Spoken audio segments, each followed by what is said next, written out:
Before we open our hives, we want to have a plan for our hive inspection. This way we can perform the most efficient hive inspection possible. So what are we looking for inside of our hives? Today, and just like most routine inspections that we will be doing, we're going to look for 4 different things. One will be how much space do the bees have? And in our management, are we adding more boxes or taking boxes away? 2 will be, do we have a healthy, productive laying queen? And what is our assessment of that queen? 3 will be nutrition. So how much honey and pollen they have in the hive.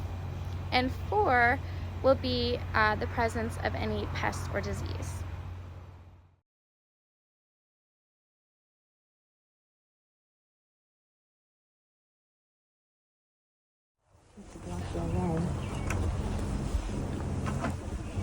So the first thing we want to do is we want to check the entrance. So what's going on at the entrance?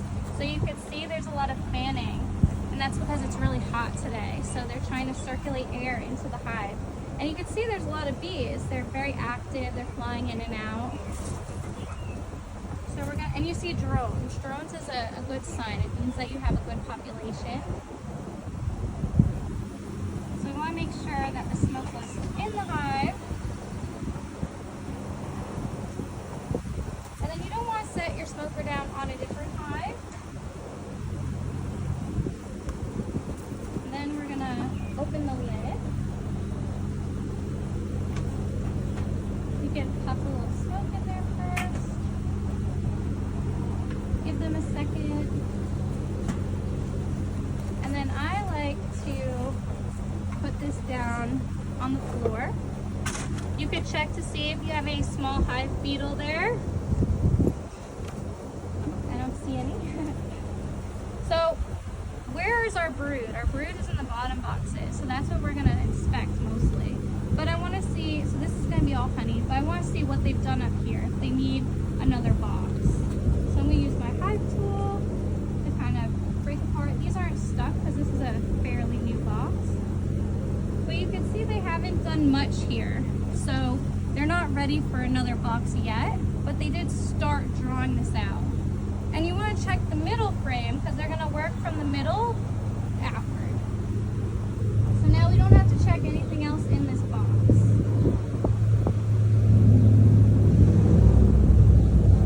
And then our bee space, we want to make sure all the frames are touching.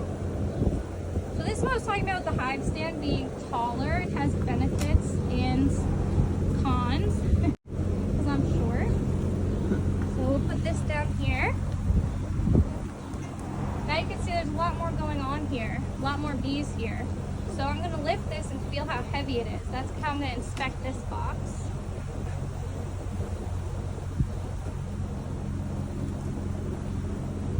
And it's very heavy, so this feels full.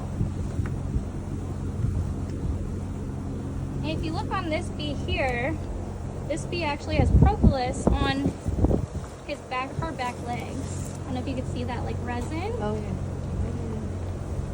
So then this is going to be our brood boxes. We're going to smoke these bees out of the way.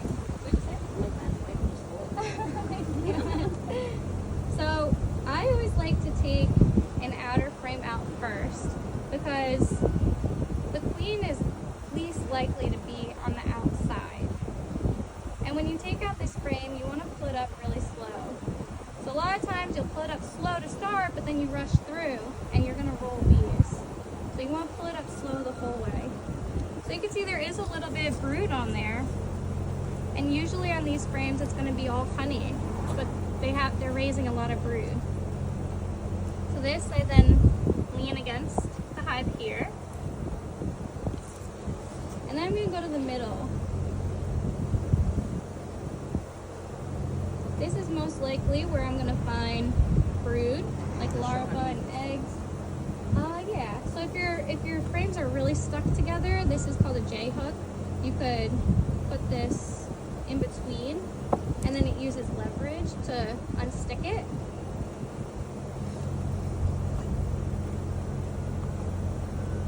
Wow, it's so hot today. It is.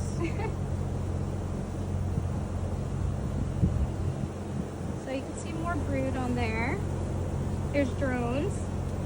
So I don't love that brood pattern yet. I don't see larvae. Do I see eggs? I do see some eggs though. So I'm going to take out another frame just to see if we get a better brood pattern or we see more larvae. The weather, I've noticed, has been kind of messing up their brood.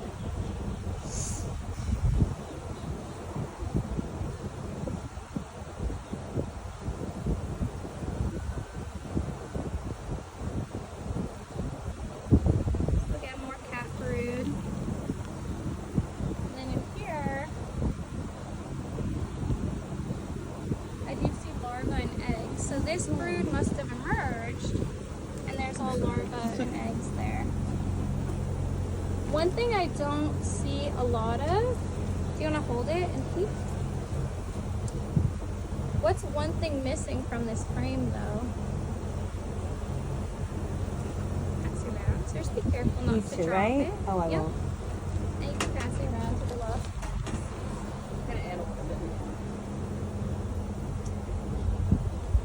That's nice. Oh, thank you. Thank you.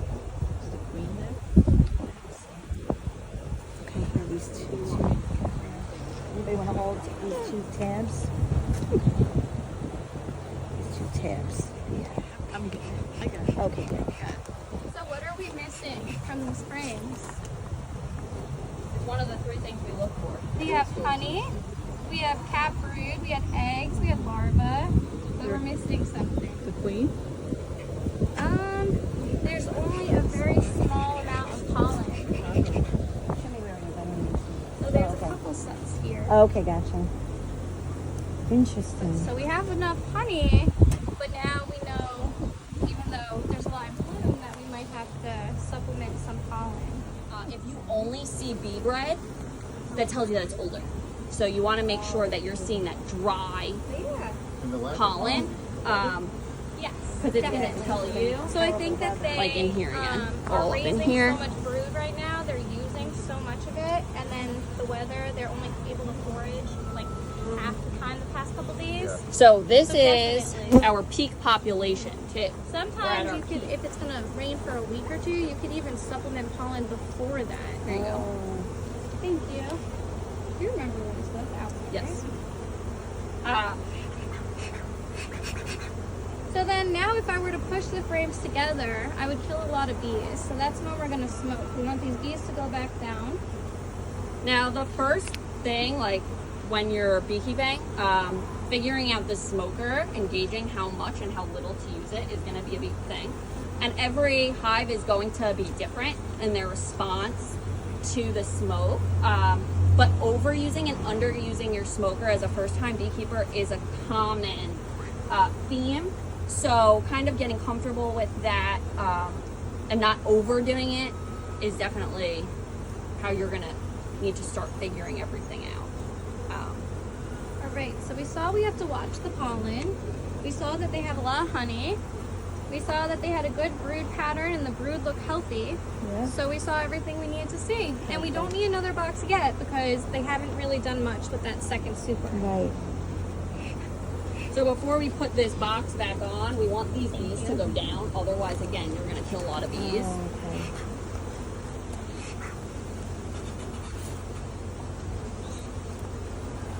You always kill a few, but you'll keep the bees much happier if you kill less. You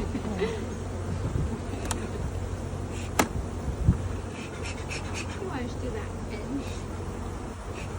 And then now, since there's not really much in this box, the frames have shifted. So while you're closing your hive up, you just want to do like a once over. Make sure you have that correct bee space.